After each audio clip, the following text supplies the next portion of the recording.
Assalamualaikum guys, King Chess balik lagi di video kali ini.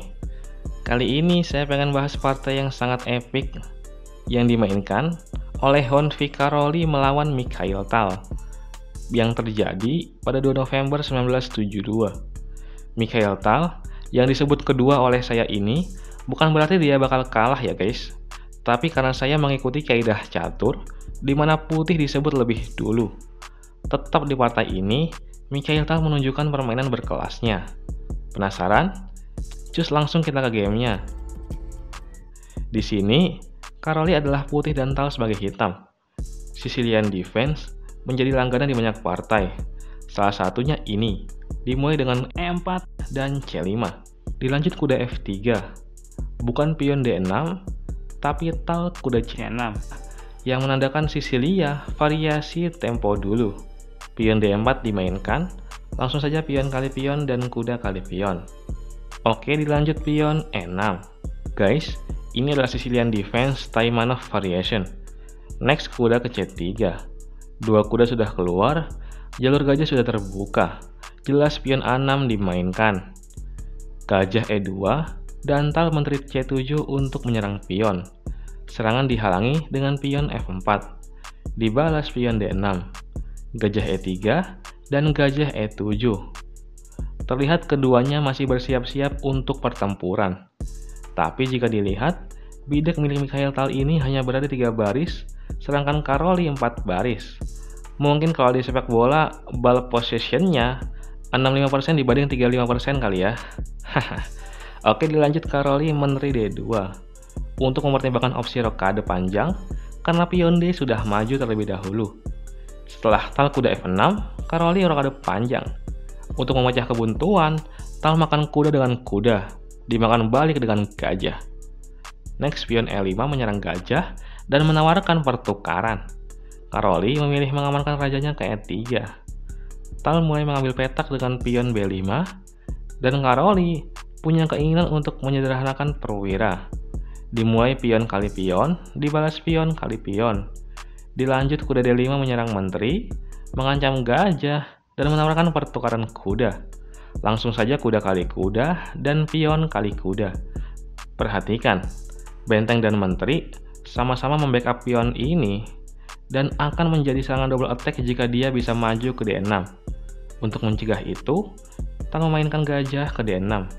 Karoli pion G5 mulai menyerang dengan pion. Saat ini rokade pendek terlihat baik ya, tapi Tal memilih gajah B2. Mungkin ingin menggeser bentengnya ke C8 dan menyerang pion C bersama menteri. Karoli raja B1 dan Tal baru rokade pendek. Gajah F3 dari Karoli ikut melindungi pion D5 dan membuka jalan untuk menteri jika ingin ke sayap raja. Tapi gerakan itu melepas penyerangan ke pion B5. Tal memanfaatkannya dengan pion A6 dan gajah ke E4. Mungkin jalur serangan rencananya seperti ini ya. Tal nggak peduli dan mendorong pion B-nya ke B4. Menteri G2 dan pion A4. Menteri H3 dan pion G6. Simple ya. Langkah yang banyak dari Karoli tadi hanya dibalas Tal dengan pion yang bergerak satu langkah. Maka dari itu, kalian harus bisa belajar gerakan yang sangat berpengaruh guys. Walaupun bisa dibahas dengan gajah H6, tapi akibat gerakan tadi, Karoli langsung full bertahan. Dimulai dengan gajah ke C1. Gajah A6, benteng H ke S1. Benteng F belum ke C8, tapi gajah ke C4 terlebih dahulu. Untuk persiapan pion maju, dan benteng E3 melindungi petak B3. Benteng F ditaruh di belakang menteri, menteri G2 dan pion B3. Pion kali pion, pion kali pion, dan pion kali pion. Gerakan ini secara sengaja membuka file kosong untuk benteng hitam dan membuat pion bertumpuk di file B. Tapi oke, saya kasih bocoran ya. Di sini Tal ngorbanin gajah terangnya. Boleh kalian pikir-pikir dulu dan tebak-tebak sampai saya kasih tahu kebenarannya. Kalau kalian jawab gajah kali pion, jangan lupa minum aqua dulu. Ngawur total itu. Apalagi gajah ke S1. Itu udah beda petak itu. Serius, saya pernah lihat mamang-mamang, dia ngegerakin menteri secara diagonal. Petak awal itu gelap, malah jadi keterang. Kurang ngopi mamangnya itu ya. Oke, di sini tal gajah E2 guys. Dia nggak pengen pion yang udah numpuk itu jadi solid lagi, sekaligus buat ngurung raja pakai bentengnya ini. Dan ini adalah gerakan brilian ya.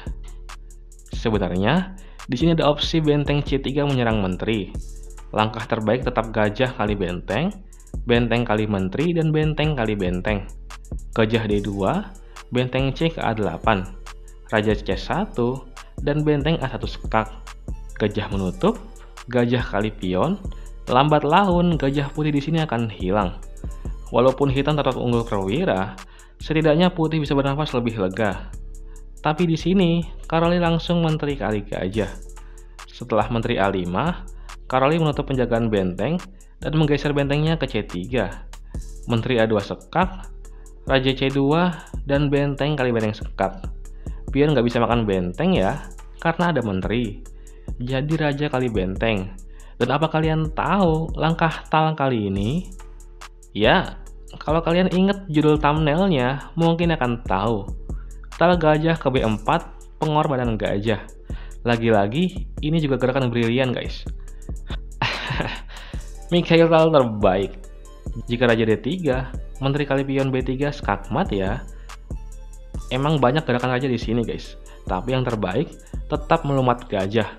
Menteri A5 sekak, raja C4, dan Karoli menyerah setelah tal menteri A6 sekak.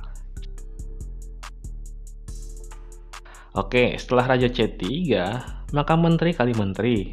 Double attack ke arah gajah dan benteng. Jika gajah D3, maka langsung menteri kali benteng. Saya tidak perlu analisis lebih jauh, karena dua gajah tidak bisa melawan menteri dan benteng. Atau di posisi ini, jika gajah C2, ada benteng C1 sekak. Setelah raja kabur, baru menteri kali gajah, ancaman menteri C5. Jika raja A4, maka benteng A8 sekak. Raja B5, benteng B8 sekak. Raja A6, dan menteri kali pion. Skakmat di depan mata. Ya, gajah E3, dan menteri A4 skakmat. Mikhail Tal itu GM, Karoli juga GM. Keduanya sama-sama GM dan memang ahli catur. Tapi gaya permainan dan juga jam terbang mungkin membuat perbedaan pada keduanya. Bisa kita lihat, Tal dengan gaya pengorbanannya mengorbankan dua gajahnya. Permainan yang sangat berkelas. Oke guys, sekian dulu video kali ini. Buat kalian yang belum subscribe, boleh banget subscribe channel ini ya. Dan ada yang salah kata, saya mohon maaf. Salam King Chess, terima kasih guys.